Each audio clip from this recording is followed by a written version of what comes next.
పలు పోలీస్ స్టేషన్ల పరిధిలో వరుసగా ల్యాప్టాప్ దొంగతనాలకు పాల్పడుతున్న జీవ గణేశన్ అనే వ్యక్తిని అరెస్టు చేసినట్లు కూకట్పల్లి ఏసీపీ శ్రీనివాసరావు వెల్లడించారు.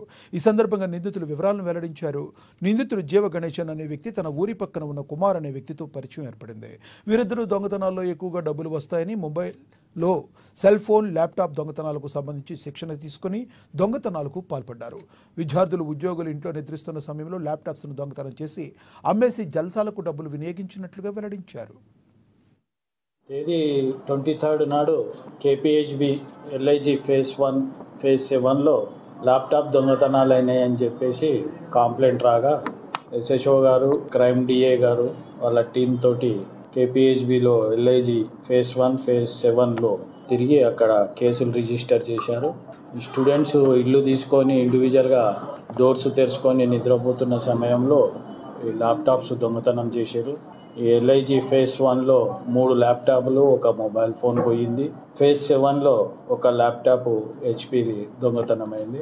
ఎంబెడెడ్ టీమ్స్ అలర్ట్ చేసుకొని తిరుగుతుండగా ఈరోజు ఉదయం 8 గంటలకు ఒక నేరస్తుడు అనుమానాస్పదంలో పెట్రోల్ బంక్ దగ్గర తిరుగుతుండగా crime team, crime inspector Ravikumar గారు, సిసిఎస్ టీము బాలానగర్ వీళ్ళు కలిసి అతన్ని పట్టుకొని పోలీస్ స్టేషన్ తీసుకొచ్చి ఎంక్వైరీ చేయగా అతని పేరు జీవ గణేష్, ఎలియాస్ గణేష్.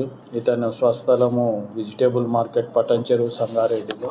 అతను ఎంక్వైరీ చేయగా కేపీహెచ్బిలో ప్లస్ కుక్కట్పల్లిలో, మియాపూర్లో ల్యాప్టాప్ దొంగతనాలు చేసినట్టు ఒప్పుకున్నారు. మొత్తము 10 ల్యాప్టాప్లు, మొబైల్స్ రికవరీ చేసి అతని అదుపులో తీసుకొని రిమాండ్కు తరలించిన. ఒక్కొక్క ల్యాప్టాప్ ఈజీగా 50-70 దాని హెచ్పిని బట్టి ఉంటుంది.